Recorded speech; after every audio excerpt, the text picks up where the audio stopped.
മരുന്നുകൊണ്ടോ അല്ലെങ്കിൽ medical treatment കൊണ്ടോ മാത്രമല്ല ഒരു രോഗം സുഖപ്പെടുന്നത്.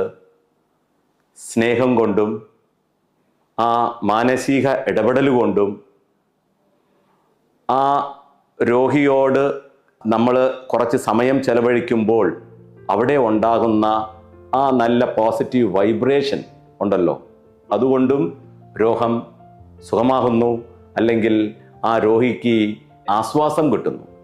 അതാണ് ഞങ്ങളിവിടെ ചെയ്യുക. ഓരോ രോഗിയും ഞങ്ങൾ കാണുന്നത് ഈശോയെ അവരുടെ മുഖത്തിൽ കാണുന്നത്.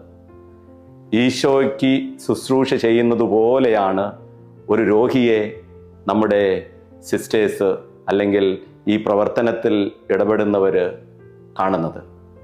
അങ്ങനെ ആർക്കും വേണ്ടാത്തവരെ അല്ലെങ്കിൽ ആരുടെയും ശ്രദ്ധ പറ്റിപ്പിടിക്കാത്ത ആ ജനങ്ങളെ തേടിയാണ് നമ്മുടെ വൈദികരും സിസ്റ്റേഴ്സും ജനങ്ങളും പോകുന്നത്. ഇതിന് ഞങ്ങളുടെ രൂപതയിലുള്ള പ്രത്യേകിച്ച് ഇടവകയിലുള്ള ജനങ്ങളുടെ ഒത്തിരി കോഓപ്പറേഷൻ ഉണ്ട്. അവിടുത്തെ വൈദികരും അവിടുത്തെ ജനങ്ങളും അവരുടെ ആ പ്രദേശത്ത് ആരെങ്കിലും ഇങ്ങനെയുള്ള രോഗാവസ്ഥയിൽ ഉള്ളവർ ഉണ്ടെങ്കിൽ ഞങ്ങളെ അറിയിക്കുകയും ഞങ്ങളുടെ ടീം അവിടെ പോയി അവരെ നോക്കി ശുശ്രൂഷ ചെയ്യാൻ വേണ്ടിയിട്ടുള്ള എല്ലാം കാര്യങ്ങളും ക്രമപ്പെടുത്തുന്നുണ്ട്.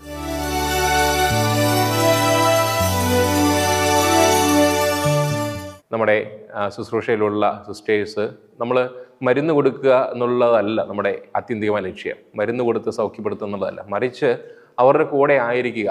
പ്രത്യേകിച്ച് ഒത്തിരി പേർ ഒറ്റപ്പെടലിൻ്റെ വേദന അനുഭവിക്കുന്ന ഒത്തിരി പേരുണ്ട്. ഒത്തിരി ചാച്ചന്മാരും അമ്മച്ചിമാരും ആരെങ്കിലും ഒരാൾ ഞങ്ങളോടൊന്ന് വന്ന് സംസാരിച്ചിരുന്നെങ്കിൽ അല്ലെങ്കിൽ ഞങ്ങളൊന്ന് കേട്ടിരുന്നെങ്കിൽ എന്ന് ആഗ്രഹിക്കുന്ന ഒത്തിരി പേരുണ്ട്. അവരിലേക്ക് കടന്നു ചെല്ലുക, അവരുടെ കൂടെ ആയിരിക്കുക, ഒരു 20 നിമിഷം 30 മിനിറ്റ് അവരുടെ കൂടെ സ്പെൻഡ് ചെയ്യുക, അവരെ കേൾക്കുക, അവർക്ക് പറ്റുന്ന രീതിയിലുള്ള വചനങ്ങൾ പങ്കുവെച്ചു കൊടുക്കുക.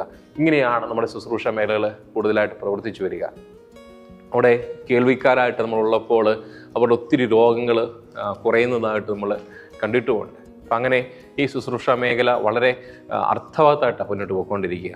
അതോടൊപ്പം തന്നെ കൗൺസിലിങ്ങുകൾ കൊടുക്കുന്നു, കുടുംബാംഗങ്ങൾക്ക് നമ്മൾ ട്രെയിനിങ്ങുകൾ കൊടുക്കുന്നുണ്ട്. എങ്ങനെ ഈ ഒരു രോഗിയെ ഹാൻഡിൽ ചെയ്യണം, എങ്ങനെ അവരെ മുറിവുകൾ വെച്ച് കെട്ടണം, ഒരു ക്യാൻസർ പേഷ്യൻ്റ് ആണെങ്കിൽ എങ്ങനെ അവരെ ടേക്ക് കെയർ ചെയ്യണം എന്നൊക്കെ രീതിയിലുള്ള ട്രെയിനിങ്ങുകളും ഒക്കെ നമ്മൾ കൊടുക്കുന്നുമുണ്ട്.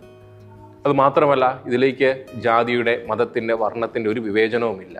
ഇന്നത്തെ കാലത്ത് ജാതിയുടെ പേരിലൊക്കെ വേർതിരിഞ്ഞ് നിൽക്കുന്നൊരു കാലഘട്ടത്തിൽ അവിടെ നമ്മൾ കടന്നു ചെല്ലുക എല്ലാ മേഖലകളിലേക്കുമാണ്.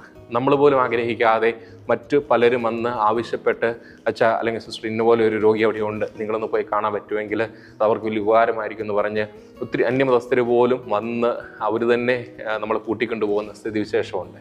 കാരണം അത്രമാത്രം പ്രധാനപ്പെട്ട ഒരു ശുശ്രൂഷ മേഖലയാണ് ഈ കിടക്കരോഗികൾക്ക് വേണ്ടിയുള്ളത്.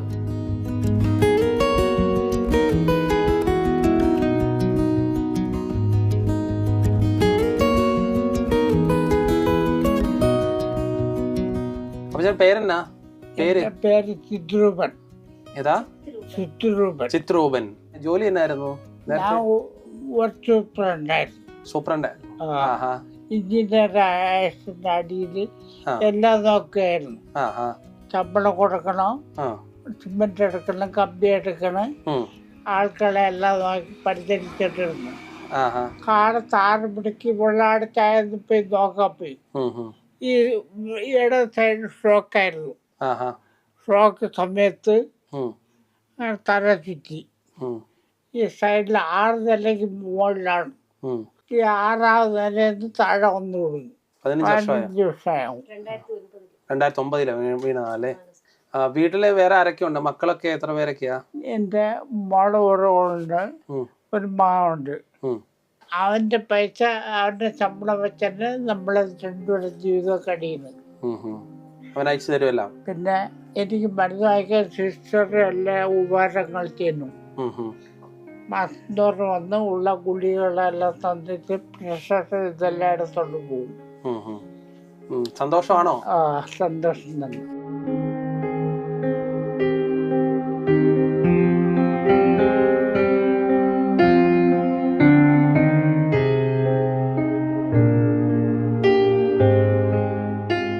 നല്ല ഷുഗറുണ്ട്, 268 അല്ലേ? അതുപോലെ തന്നെ പ്രഷറും നല്ലപോലെ ഉണ്ടെന്ന് തോന്നുന്നു അല്ലേ? ചിലപ്പോ കൂടുന്നു, ചിലപ്പോൾ കുറയും. അപ്പൊ നമുക്ക് അതിനുള്ള മെഡിസിൻ കൊടുത്തു കഴിയുമ്പോൾ എനിക്ക് എല്ലാം കഴിക്കുന്ന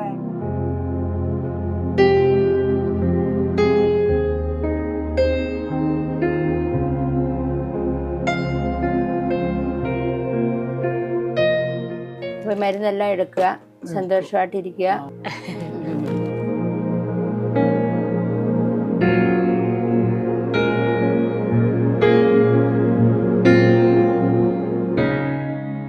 പ്രത്യേകമായി ഇവിടുത്തെ പാലിയേറ്റീവ് കെയറിലെ എക്സ്പീരിയൻസ് എന്ന് പറയുമ്പോൾ നമുക്ക് ഒത്തിരി കാര്യങ്ങൾ ചെയ്തു കൊടുക്കാനായിട്ട് സാധിച്ചതിൻ്റെ ഒരു കൃതജ്ഞതയോടുകൂടിയാണ് ഞാനിവിടെ നിൽക്കുക. കാരണം ഇന്നലെ തന്നെയാണെങ്കിലും ഞങ്ങളെ ഒരു മുഞ്ചിറയിലുള്ളൊരു സ്ഥലത്താണ് ഞങ്ങൾ പോയത്. അധികം കിടപ്പ് രോഗികളുണ്ട്, അതോടൊപ്പം തന്നെ ഒത്തിരി വയസ്സ് ചെന്നവരുണ്ട്. അപ്പോൾ അവരുടെയൊക്കെ അരികെ പോയി ശുശ്രൂഷ ചെയ്യുക എന്ന് പറയുമ്പം ഒരു വലിയൊരു അനുഗ്രഹമായിട്ട്. അപ്പോൾ എൻ്റെ കൂടെയുള്ള സ്റ്റാഫിനോട് പറയുന്നത് എനിക്ക് വലിയ സന്തോഷമാണ്. കാരണം ഞാൻ ഒത്തിരി അവർക്ക് സന്തോഷമായല്ലോ. അവരുടെ ജീവിതത്തിൽ നമ്മളൊരു സന്തോഷത്തിന് കാരണമായത് വലിയൊരു അനുഗ്രഹമല്ലേ എന്ന് ഞാൻ എൻ്റെ കൂട്ടത്തിലുള്ള സ്റ്റാഫിനോട് പറയുകയുണ്ടായി. അപ്പം ഒത്തിരി കാര്യങ്ങൾ ഒരു ശുശ്രൂഷ, ഒരു നഴ്സിംഗ് കെയർ ചെയ്ത് കൊടുക്കുന്നതിനേക്കാൾ കൂടുതലായിട്ട് ഞാൻ ആഗ്രഹിക്കുന്നത് അവർക്കൊരു ഒരു അമ്മയായി നിന്നുകൊണ്ട്, ഒരു സഹോദരിയായി നിന്നുകൊണ്ട്, ഒരു വീട്ടിലൊരു അംഗത്തെ പോലെ നിന്നുകൊണ്ട് ഒരു സ്നേഹത്തിലുള്ള ശുശ്രൂഷയ്ക്കാണ് ഞാൻ പ്രധാനമായിട്ട് പ്രാധാന്യം കൊടുക്കുക. അവർ നമ്മുടെ സാന്നിധ്യം പ്രതീക്ഷിച്ചിരിക്കുക. അപ്പോൾ ഇന്നലെ തന്നെയാണെങ്കിൽ ഞങ്ങൾ പോകുന്ന വഴിക്ക് തന്നെ 2 പേര് വിളിച്ചു, അമ്മ എപ്പോഴാണ് വരുന്നത്, അമ്മ എപ്പോഴാണ് വരുന്നത്. അപ്പോൾ ഞങ്ങൾ പറയാണ്, നമ്മുടെ സാന്നിധ്യം ആഗ്രഹിക്കുന്ന, നമ്മുടെ പരിചരണം ആഗ്രഹിക്കുന്ന എത്രയോ പേഷ്യൻസ്, എത്രയോ രോഗികൾ, എത്രയോ വയോജനങ്ങൾ. അപ്പോൾ അവിടെ ഒക്കെ നമുക്ക് കയറി ചെല്ലുമ്പം അവരുടെ ഒരു വെൽക്കമിങ്, അവരുടെ സ്വീകരണം നമ്മളെ വളരെ സന്തോഷചിത്തരാക്കുന്നുണ്ട്. പ്രത്യേകിച്ച് നമ്മൾ അവിടെ തന്നെ ഇരിക്കും, അവരുടെ ബെഡിലിരിക്കും, അവരുടെ കയ്യെ പിടിക്കും, സംസാരിക്കും, ശുശ്രൂഷ വേണ്ടിടത്തെല്ലാം ശുശ്രൂഷ കൊടുക്കും. ഞങ്ങൾ രാവിലെ ഒരു 9:30 മുതലാണ് ഞങ്ങൾ ശുശ്രൂഷയ്ക്കായി ഇറങ്ങുന്നത്. ഒരു 3:30-4 മണി വരെയോളം ശുശ്രൂഷ ചെയ്യും. പല രോഗികളെയും പല സ്ഥലങ്ങളിലായിട്ട് പോയി ശുശ്രൂഷിക്കുമ്പം അവർക്ക് ആവശ്യമായിട്ടുള്ള ഒരു ഇന്നത് മാത്രം ചെയ്യുക എന്നുള്ളതല്ല, പ്രഷറും അതുപോലെ തന്നെ ഷുഗറും നോക്കും, അത്യാവശ്യമുള്ള മരുന്ന് കൊടുക്കും. അതോടൊപ്പം തന്നെ അവരുടെ ട്യൂബുകളൊക്കെ, മൂക്കിനകത്തുള്ള ട്യൂബുകളാണ്, അത് മാറ്റി കൊടുക്കാനുള്ള സഹായം ചെയ്തു കൊടുക്കും. അതുപോലെ യൂറിൻ പോകുന്ന ട്യൂബുകളൊക്കെ മാറ്റി കൊടുക്കും. പിന്നെ അതോടൊപ്പം തന്നെ അവർക്ക് എല്ലാം ചിലപ്പം അടുക്കവും ഒതുക്കവും ഒന്നും ഇല്ലാത്ത വീടുകളായിരിക്കും അവർക്ക്, അല്ലെങ്കിൽ വീട്ടിൽ ശുശ്രൂഷിക്കാൻ ആരും ഇല്ലായിരിക്കും. അപ്പം നമ്മൾ അവിടെ ചെന്നിട്ട് അവരുടെ ഒരു കുടുംബിനിയെ പോലെ തന്നെ നിന്നുകൊണ്ട് അവർക്ക് ക്ലീൻ ചെയ്ത് കൊടുക്കാനും, ആ ചുറ്റുപാടുമുള്ള അവിടേക്ക് ഒന്ന് വൃത്തിയാക്കി കൊടുക്കാനും, അവരെ കുളിപ്പിക്കുവാനും ഒക്കെ വലിയൊരു കൃപ, അനുഗ്രഹം ദൈവം നമുക്ക് തന്നിട്ടുണ്ട്.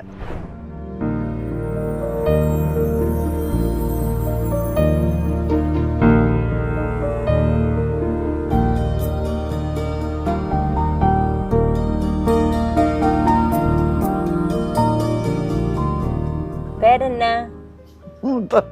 മുത്തമ്മാള്. എന്തോ ഒരു സന്തോഷം പാടിക്കുന്ന എന്നിട്ട് മക്കളെത്രയാ? 3 മക്കള്. ഇപ്പൊ ഒരു മോൻ മൊട്ടും പാട്ടി പാക്കും അല്ലേ?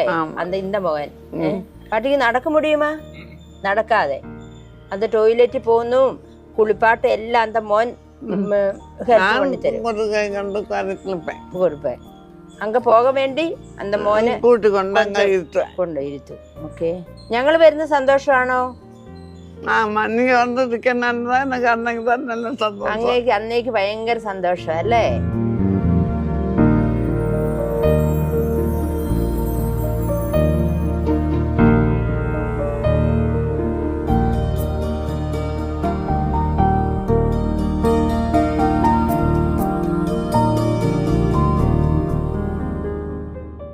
വർഷമായിട്ട് അമ്മയെ നോക്കുന്നത്? 9 വർഷം കഴിഞ്ഞ്. 9 വർഷം. ഈ 9 വർഷം അണ്ണൻ തന്നെയാണ് നോക്കിയത്.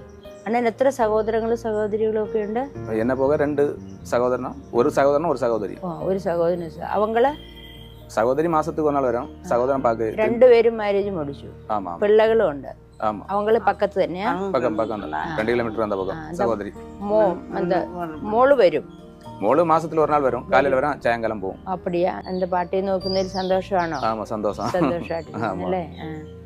ഇനി എത്ര നാള് പാട്ടി ജീവിക്കും അത്രയും നാളും അണ്ണൻ തന്നെ പാക്കും അല്ലേ, ശുശ്രൂഷിക്കും. ഒന്ന് വെളിയിലൊന്നും പോകാൻ മുടിയാതെയാ? വെളിയില പോകാൻ മുടിയാതെ. അത് എന്നാ പോകാൻ മുടിയാത്തത്? അമ്മ ഇപ്പടി ഇരിക്കുന്നത് കൊണ്ടാ അല്ലെങ്കിൽ വേറെ വേലയൊന്നും ഇല്ലാത്തത് കൊണ്ടാ? അമ്മ ഇപ്പടി ഇരിക്കുക കൊണ്ട്. അമ്മയെ പാക്ക വേണ്ടിയാ? അമ്മയ്ക്ക് നേരങ്ങളിൽ ചാപ്പാട് കൊടുക്കണം, അവങ്ങളുടെ എല്ലാ കാര്യങ്ങളും പാക്കണം. ശരി. അപ്പൊ അണ്ണൻ എന്നാ വേല? വെൽഡിങ്. വെൽഡിങ്. ജനല് അല്ലേ? ജനല് ഉണ്ടാക്കി വെക്കും, അത് വെളിയിൽ നിന്ന് ആളുകൾ വന്ന് വാങ്ങും. അപ്പൊ അങ്ങനെ ജീവിതം പോകും അല്ലേ? വേറെ വേലക്കൊന്നും പോകാൻ മുടിயாது. வேற என்ன ஏதாவது சொல்லணுமா எங்கள்கிட்ட? என்ன சொல்லணும்? சிரிக்கணும்.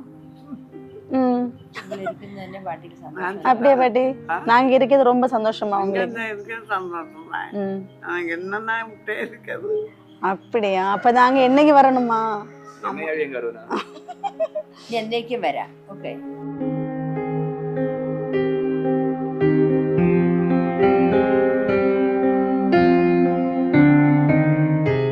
ഈശോയെ, പ്രത്യേകിച്ച് ഈ പാട്ടിയെയും മകനെയും അങ്ങയുടെ കരങ്ങളിലേക്ക് സമർപ്പിക്കുകയാണ്. ഇവരുടെ ജീവിതത്തെ അവിടുന്ന് ഏറ്റെടുക്കണമേ എന്ന് പ്രാർത്ഥിക്കുന്നു. ഒത്തിരിയേറെ അസ്വസ്ഥതകളും സങ്കടങ്ങളും രോഗങ്ങളും എല്ലാം ഇവർക്കുണ്ട്. ഈശോയെ, അങ്ങയുടെ സഹായം കൊണ്ട് മാത്രമേ ഇവർക്ക് ജീവിക്കുവാനായിട്ട് കഴിയുള്ളൂ. നല്ല ദൈവമേ, ഇവരെ സഹായിക്കണമേ, ഇവരെ വഴി നടത്തണമേ, ആശീർവദിക്കണമേ എന്ന് പ്രാർത്ഥിക്കുന്നു. ഇവിടെ എല്ലാ പ്രവർത്തന മേഖലകളെയും ആശീർവദിക്കണമേ. നല്ല ദൈവമേ, അങ്ങ് തന്നെ ഇവർക്ക് കൂട്ടായിരുന്നു കൊണ്ട് ഓരോ ദിവസവും ഇവരെ വഴി നടത്തി അനുഗ്രഹിക്കുക. പരിശുദ്ധ അമ്മേ, വിശുദ്ധ ഔസേപ്പ് പിതാവേ, സകല മാലാഖമാരെ, വിശുദ്ധരെ, നിങ്ങളെല്ലാവരും എല്ലായ്പ്പോഴും ഇവർക്ക് 2 പേർക്കും വേണ്ടി ഈശോയുടെ പക്കൽ മാധ്യസ്ഥം അപേക്ഷിക്കണമേ. നിത്യം പിതാവും പുത്രനും പരിശുദ്ധാത്മാവുമായ സർവേശ്വരാ എന്നേക്കും. ആമേൻ.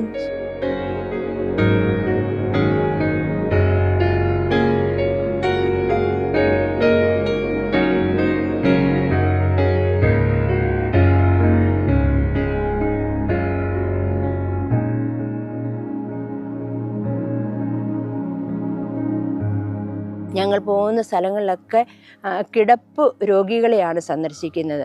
അതായത് ബെഡിൽ മാത്രം കിടക്കുന്നു. അവർക്ക് കഷ്ടി ചിലപ്പം അങ്ങോട്ട് വീടിൻ്റെ ഉള്ളിൽ തന്നെ എണീറ്റ് നടക്കാൻ പറ്റുന്ന രോഗികളെയാണ് നമ്മൾ കാണുന്നത്. അവരുടെ അരികെ ചെന്ന് നമ്മൾ അവരുടെ അരികെ ഇരിക്കും. നിങ്ങൾക്ക് എന്താണ് സംസാരിക്കാനുള്ളത്? അപ്പോൾ അവരുടെ ജീവിതമെല്ലാം ദുഃഖവും സന്തോഷവും, ചിലർക്ക് ദുഃഖം മാത്രമേ ഉണ്ടാവുള്ളൂ, ചിലർക്ക് സന്തോഷം പറയും, വീട്ടിലെ കാര്യങ്ങളെല്ലാം പറയും. എന്നെ ഇങ്ങനെ ഇരുത്തിയിരിക്കുന്നു, ഒത്തിരി പ്രാർത്ഥിക്കാനായിരിക്കും അല്ലേ സിസ്റ്റർ എന്നൊക്കെ ചോദിക്കും. അങ്ങനെ നമ്മൾ കുറേ അവരുമായിട്ട് സംസാരിക്കും. പിന്നെ അവരുടെ ശരീരത്തിൻ്റെ അസ്വസ്ഥതകൾ, നിങ്ങൾക്ക് എനിക്ക് മരുന്ന് തരാൻ സാധിക്കുമോ എന്നൊക്കെ ചോദിച്ച് അവർ നമ്മളോട് മരുന്നൊക്കെ ചോദിച്ച് വാങ്ങും. പിന്നെ ഇനി എന്ന് വരും, പോകാറാകുമ്പോൾ പിന്നെ വിഷമമാകും, ഞങ്ങൾ പോട്ടെ എന്ന് പറയും. ഇനി എന്ന് വരും നിങ്ങൾ? ഇനി ഞങ്ങൾ അടുത്ത മാസമേ വരുള്ളൂ. ഇനി നിങ്ങൾ വരുമ്പോൾ ഞങ്ങൾ ഉയരോടെ ഇരിക്കുമോ എന്ന് അറിയില്ല സിസ്റ്ററെ. അതുകൊണ്ട് നിങ്ങൾ കണ്ടിപ്പായി നിങ്ങൾ എന്തായാലും വരണം, ഞങ്ങളെ വന്ന് കാണണം, ഞങ്ങളെ ശുശ്രൂഷിക്കണം, ഞങ്ങളെ കേൾക്കണം. ഞങ്ങൾക്ക് അത് മാത്രമേ സന്തോഷമുള്ളൂ. രോഗികളായി കഴിഞ്ഞാൽ പിന്നെ അവരെ സന്ദർശിക്കാനൊന്നും ഇന്ന് ആരുമില്ല. ഇവൻ ഞങ്ങളുടെ സ്വന്തം മക്കൾ പോലും ഞങ്ങൾക്കില്ല. അവരെല്ലാവരും വലിയ വലിയ ഇടങ്ങളിലൊക്കെ ജോലിയൊക്കെ നോക്കി പോയേക്കുക. ഞങ്ങളെയൊന്നും അവർക്ക് വേണ്ട. ഇനി നിങ്ങളെപ്പോലുള്ളവരാണ് ഞങ്ങളെ സഹായിക്കാനുള്ളതും ഞങ്ങളെ കേൾക്കാനുള്ളതും ഞങ്ങളെ സ്നേഹിക്കാനുള്ളതെന്നും ഒക്കെ അവർ പറയും കേട്ടോ. പോകാൻ നേരം ഭയങ്കര സന്തോഷമാണ്. ദുഃഖം പറയും, എങ്കിലും അങ്ങ് നിങ്ങൾ പോയി വാ, നിങ്ങൾക്ക് നിങ്ങളുടെ ജോലി ചെയ്യണമല്ലോ എന്ന് വെച്ചോണ്ട്. എന്നിട്ട് ഇനി അടുത്ത മാസം വരെ ഇവരിങ്ങനെ നോക്കിയിരിക്കും. ഇങ്ങനെ ഇനി ഒരു മാസം നമ്മൾ പോയില്ല എങ്കിൽ അവർ കൃത്യമായിട്ട് പറയും, നിങ്ങൾ കഴിഞ്ഞ മാസം ഞങ്ങളെ സന്ദർശിച്ചില്ലല്ലോ, എന്താ സിസ്റ്ററെ വരാഞ്ഞത്, ഞങ്ങൾ നിങ്ങളെ നോക്കിയിരിക്കുക, ഞങ്ങളെ മറക്കരുതേന്നൊക്കെ പറയും. അത്രമാത്രം സ്നേഹത്തിലുള്ള ഒരു വിസിറ്റാണ് ആയിട്ടാണ് ഞങ്ങൾ ചെയ്യുന്നത് അവരുടെ അരിക്കൽ. ഇങ്ങനെ എല്ലാ ഏരിയയിലും ഞങ്ങൾക്ക് പോകും. ഒരു മാസം അവർ പറയും, ഒരു മാസം 2 പ്രാവശ്യമെങ്കിലും നിങ്ങൾക്ക് വരാമോ എന്ന് ചോദിക്കും. അപ്പം ഞങ്ങൾ പറയും ഞങ്ങൾക്ക് ആവില്ല, ഞങ്ങൾ മാസത്തിൽ 1 പ്രാവശ്യം നിങ്ങളെ വന്ന് സന്ദർശിക്കാം, നിങ്ങളെ കേൾക്കാം എന്നൊക്കെ. എന്നാൽ അതെങ്കിലും ആകട്ടെ സിസ്റ്റർ എന്നൊക്കെ പറയും. പിന്നെ മരുന്നൊക്കെ കൂടെ അവർക്ക് ഇഷ്ടപ്പെട്ട മരുന്നുകളാണ്, അവർ ആഗ്രഹിക്കുന്ന മരുന്നുകളാണെങ്കിൽ കൈയൊക്കെ പിടിച്ച് മുത്തി, ഓ ദൈവം നിങ്ങളെ ഒത്തിരിയേറെ അനുഗ്രഹിക്കട്ടെ എന്നൊക്കെ പറഞ്ഞ് നമ്മളെ ആശീർവദിച്ച് അവർ വിടും.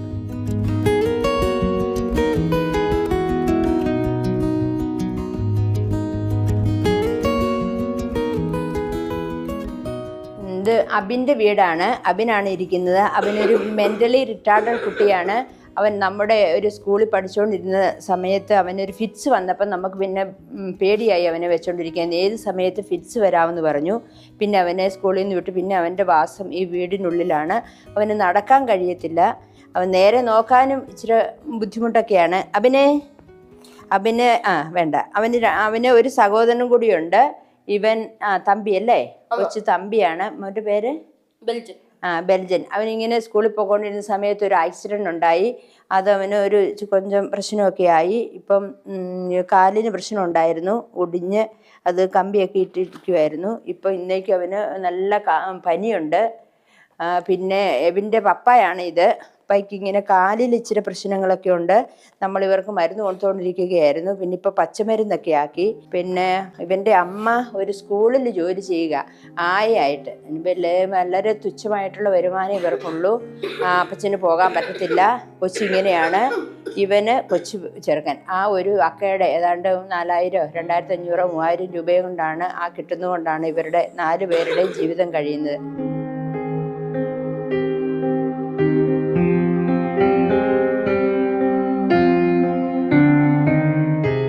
ഈശോയെ, ശക്തനായ അങ്ങയുടെ കരങ്ങളിലേക്ക് ഇവരുടെ ജീവിതത്തെ, ഇവരുടെ കുടുംബത്തെ, ഈ രോഗികളെ ഓരോരുത്തരെയും സമർപ്പിക്കുന്നു.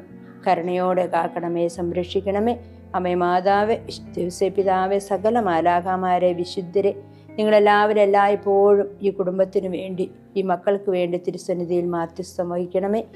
നിത്യം പിതാവും പുത്രനും പരിശുദ്ധാത്മാവുമായി സർവേശ്വര എന്നേക്കും. ആമേൻ.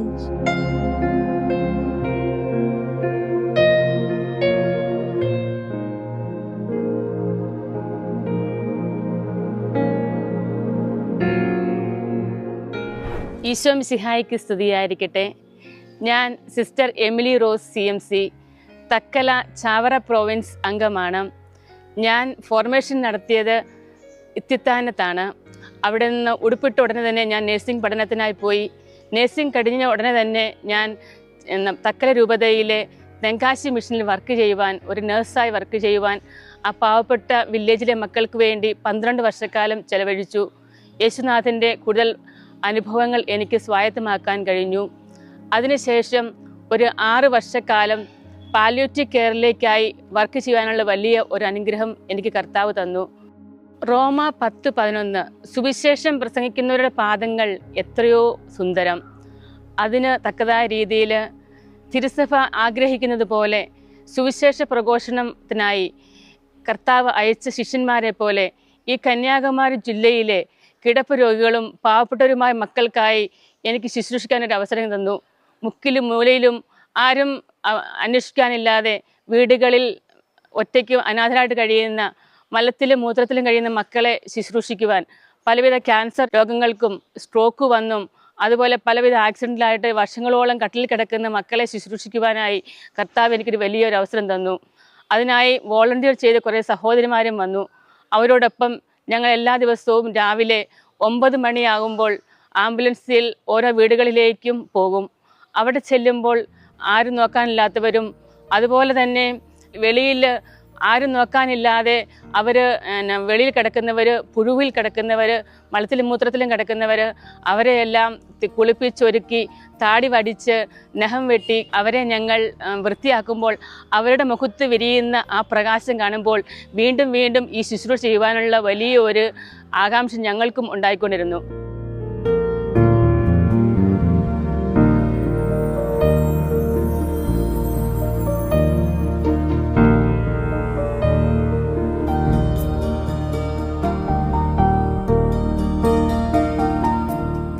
സഭയുടെ ഏറ്റവും വലിയൊരു മുഖം കൂടിയാണ് കാരുണ്യത്തിൻ്റെ മുഖം. ഈശോയെ നേരിട്ട് അവരിലേക്ക് എത്തിച്ചു കൊടുക്കുക എന്നുള്ളത് വചനത്തിൻ്റെ പ്രഘോഷണം കൂടിയാണ് ഈ ഒരു മേഖല എന്ന് പറയുക.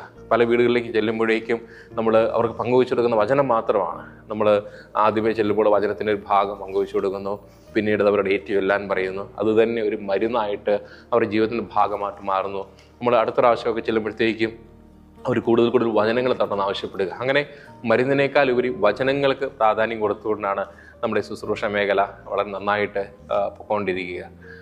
ഇത് ദൈവത്തെ പങ്കുവെച്ചു കൊടുക്കുക എന്നുള്ളതാണ്. ദൈവത്തെ നമ്മൾ അൾത്താരയിൽ നമ്മൾ വിഭജിക്കുന്നത് പോലെ തന്നെ രോഗികളിലേക്ക് ആ കർത്താവിൻ്റെ സാന്നിധ്യത്തെ പങ്കുവെച്ചു കൊടുക്കുന്ന ഒരു വലിയൊരു ശുശ്രൂഷ മേഖലയും കൂടിയാണ് ഈ പാലിയേറ്റീവ് കെയർ എന്ന് പറയുക. ഇപ്രകാരം ഞങ്ങളുടെ എല്ലാ അച്ഛന്മാരും, കാരണം വെച്ചാൽ ഇതൊരു ടീം വർക്കാണ്. ആരെങ്കിലും ഒരാളാൽ മാത്രം ചെയ്യാൻ പറ്റുന്നൊരു കാര്യമല്ല, ഇതൊരു ടീം വർക്കാണ്. സാമ്പത്തിക സഹായങ്ങൾ ചെയ്യുന്നവരുണ്ട്, ഇതിനുവേണ്ടി പ്രാർത്ഥിക്കുന്ന ഒത്തിരി പേരുണ്ട്, ഇതിൻ്റെ പുറകിൽ പ്രവർത്തിക്കുന്ന ഒത്തിരി പേരുണ്ട്.